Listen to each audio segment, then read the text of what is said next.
নারায়ে তাকবীর।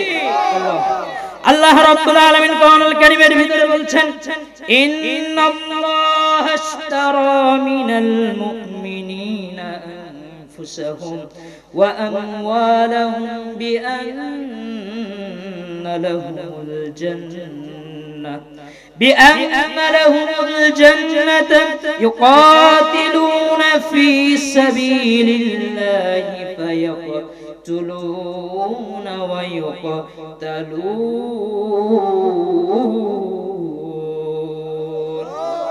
আওয়াজ দিয়ে বলি আল্লাহু আকবার। আল্লাহ রাব্বুল আলামিন কোরআনুল কারীমের সূরাতুত তাওবা, কোরআনুল কারীমের 9 নম্বর সূরা সূরাতুত তাওবা থেকে আমরা আলোচনা শুনব। বলি না ইনশাআল্লাহ, ইনশাআল্লাহ। এবং সামনে যে ভাইরা দাঁড়িয়ে আছেন মাহফিলের পরিবেশ নষ্ট করে আপনারা যদি মাহফিলে বসে যান, আল্লাহ রাব্বুল আলামিনের ইচ্ছায় আল্লাহ রাব্বুল আলামিনের রহমতের ফেরেশতা আপনাদের আবরণ করে নেবে। মাহফিলের পরিবেশ রক্ষা করতে হবে, ঠিক কিনা? আল্লাহ রাব্বুল আলামিনের আয়াতটা হচ্ছে, আয়াতটা তেলাওয়াত করা হয়েছে। আয়াত আল্লাহ রাব্বুল আলামিনের মহাগ্রন্থ, মহাবিশ্বের বিস্ময় মহাগ্রন্থ আল কোরআনের 9 নম্বর সূরা সূরাতুত তাওবা। সূরাতুত তাওবা আল্লাহ রাব্বুল আলামিন আয়াতের সংখ্যা করেছেন 129টি, রুকু রয়েছে 7টি এবং সূরাটা হচ্ছে মাদানী সূরা। আওয়াজ দিয়ে বলতে হবে আল্লাহু আকবার। আল্লাহ রাব্বুল আলামিনের ঘোষণা, আল্লাহ রাব্বুল আলামিনের ঘোষণা কি? আল্লাহ রাব্বুল আলামিন বললেন, ইন্নাল্লাহা আশতারা মিনাল মুমিনিনা আনফুসাহুম ওয়া আমওয়ালাহুম বিআন্না লাহুমুল জান্নাতা ইউকাতিলুনা ফি সাবিলিল্লাহি ফায়াকতুলুনা ওয়া ইউকতালুন। আওয়াজ দিয়ে বলতে হবে আল্লাহু আকবার। আল্লাহ রাব্বুল আলামিন বললেন, আমার দুনিয়ার মুসলমানেরা শোনো, আমার গোলামেরা শোনো, নিশ্চয় আমি আল্লাহ রাব্বুল আলামিন দুনিয়ার বুকে মুমিনদের কাছ থেকে মুমিনদের জান মালগুলো ক্রয় করে নিয়েছি। আওয়াজ দিয়ে বলতে হবে সুবহানাল্লাহ। আল্লাহ রাব্বুল আলামিন বললেন, বান্দারা দুনিয়ার বুকে চাইলেই তুমি জীবনটা নষ্ট করতে পারবে না। তোমার জীবনটা আমি আল্লাহ রাব্বুল আলামিন এমন একটা জিনিসের বিনিময়ে ক্রয় করে নিয়েছি রে বান্দা। আমি আল্লাহ রাব্বুল আলামিন তোমার নিঃশ্বাস বন্ধ করে দিলে তুমি 1 সেকেন্ডও দুনিয়ার ভিতরে বাঁচতে পারবে না, ঠিক কিনা? তুমি চলতে ফিরতে পারবে না, নিঃশ্বাস বন্ধ হয়ে যাবে, তোমার দুনিয়ার সব কিছু শেষ হয়ে যাবে বান্দা। নিঃশ্বাসের বিনিময়েও তোমার জীবনটাকে আমি ক্রয় করি নাই। আমি আল্লাহ রাব্বুল আলামিন কত সুন্দর করে তোমাকে সৃষ্টি করেছি, কত সুন্দর স্ট্রাকচার দিয়ে একটা নির্দিষ্ট ফ্রেমের ভিতরে কত সুন্দর করে তোমাকে সৃষ্টি করেছি রে বান্দা। আল্লাহ রাব্বুল আলামিন কোরআনুল কারীমের ভিতরে মানব সৃষ্টির সম্পর্কে জানিয়ে দিলেন, আলাম নাজআল লাহু আইনাইন। আওয়াজ দিয়ে বলি আল্লাহু আকবার।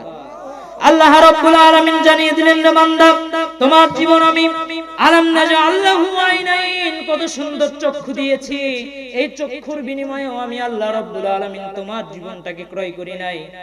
আমি আল্লাহ রাব্বুল আলামিন হাত পা নাক নিঃশ্বাস চলাফেরা রিজিক দৌলতের মাধ্যমেও তোমার জীবনটা আমি আল্লাহ রাব্বুল আলামিন ক্রয় করি নাই। তাহলে কিসের বিনিময়ে আমি আল্লাহ রাব্বুল আলামিন তোমার জীবনটাকে ক্রয় করে নিয়েছি? শুনে নাও রে গোলামেরা, আমি তোমার জীবন কিসের বিনিময়ে আমি তোমার কাছ থেকে ক্রয় করে নিয়েছি? ক্রয়ের বস্তুটা হলো এই, বিআন্না লাহুমুল জান্নাহ। আওয়াজ দিয়ে বলতে হবে আল্লাহু আকবার। আমি আল্লাহ রাব্বুল আলামিন কোনো কিছুর বিনিময়ে তোমার জীবনটা নিই নাই। আমি আল্লাহ রাব্বুল আলামিন অফুরন্ত নিয়ামতের ভিতরে তুমি থাকো, এই জন্যও আমি তোমার জীবনটা ক্রয় করি নাই। তোমার জীবনটা ক্রয় করেছি, বিনিময়ে দিয়ে দিব আমি আল্লাহ রাব্বুল আলামিন তোমাকে চিরস্থায়ী জান্নাত। আওয়াজ দিয়ে বলতে হবে সুবহানাল্লাহ।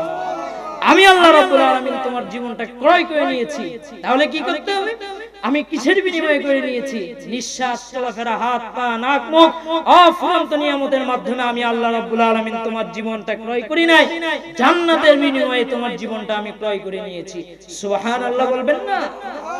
আরো জোরে বলতে হবে সুবহানাল্লাহ। আল্লাহ রাব্বুল আলামিন বললেন, বান্দা তাহলে আমার জন্য তোমাকে কাজ করতে হবে, ঠিক কি না? আওয়াজ দিয়ে বলেন ঠিক। আমার কথা বোঝা যাচ্ছে? আচ্ছা। আল্লাহ রাব্বুল আলামিন বললেন, বান্দা যেহেতু তোমার জীবন আমি জান্নাতের বিনিময়ে ক্রয় করে নিয়েছি, তাহলে আমার জন্য তোমাকে কাজ করতে হবে। সেই কাজ সম্পর্কে আল্লাহ রাব্বুল আলামিন কোরআনুল কারীমের ভিতরে বললেন, আল্লাহ রাব্বুল আলামিন বললেন ফি সাবিলিল্লাহি ফায়াকতুলুনা ওয়া ইউকতালুন। আল্লাহু আকবার বলেন জোরে জোরে। আল্লাহ রাব্বুল আলামিন বললেন ওই কাজটা কি? আমি আল্লাহ রাব্বুল আলামিনের জন্য তোমাকে জিহাদের ময়দানে যেতে হবে। তারা মুমিনদের জীবন আমি যাদের থেকে ক্রয় করে নিয়েছি, তাদের কাজ হলো এমন, তারা ইসলামের জন্য যেমন জীবনটা বিলিয়ে দেয়, ঠিক তেমনি ভাবে ইসলামের জন্য, আল্লাহর জন্য, ইসলামের জন্য, রাসূলের জন্য, কোরআনের জন্য নিজেদের জীবন তো দেয়, সাথে শত্রুদের জীবন নিতেও তারা একবার ভাবে না। আওয়াজ দিয়ে বলতে হবে কথা ঠিক কিনা?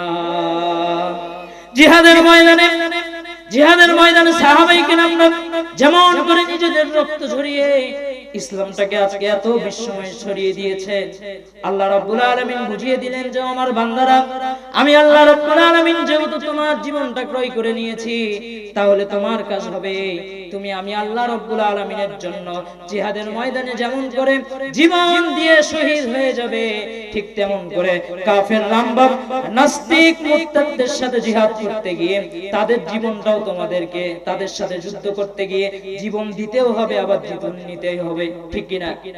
আওয়াজ দিয়ে বলেন ঠিক কিনা? এটা কি আমাদের কথা না আল্লাহর কথা? আল্লাহ রাব্বুল আলামিনের কথা। সম্মানিত ভাইরা, আল্লাহ রাব্বুল আলামিনের এই নির্দেশটা, আল্লাহ রাব্বুল আলামিন কোরআনে যে নির্দেশগুলো দিয়েছে এইগুলো মানা কি ফরজ? আওয়াজ দিয়ে বলবেন ফরজ কিনা?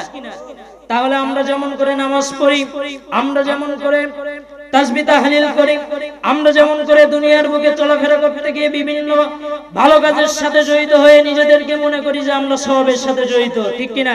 ঠিক তেমনি ভাবে আল্লাহ রাব্বুল আলামিনের নির্দেশ মানতে গিয়ে আল্লাহ রাব্বুল আলামিনের নির্দেশ অনুযায়ী আমাদেরকেও জিহাদের ময়দানে ডাক আসলে জীবনটা দিয়ে দেওয়ার জন্য প্রস্তুত থাকা দরকার।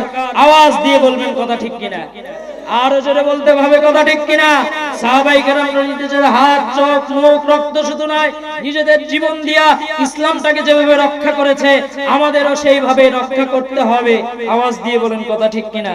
সম্মানিত ভাইয়েরা, ইসলামের জন্য যদি আর একটাবার নিজেদের জীবন দিয়ে হলেও ইসলামকে টিকিয়ে রাখতে হয়, রাজপথে যদি আল্লাহু আকবার তাকবীর দিয়ে নামতে হয়, রাজি আছি কারা কারা? দুহাত তুলে আমার আল্লাহকে দেখায় দিই।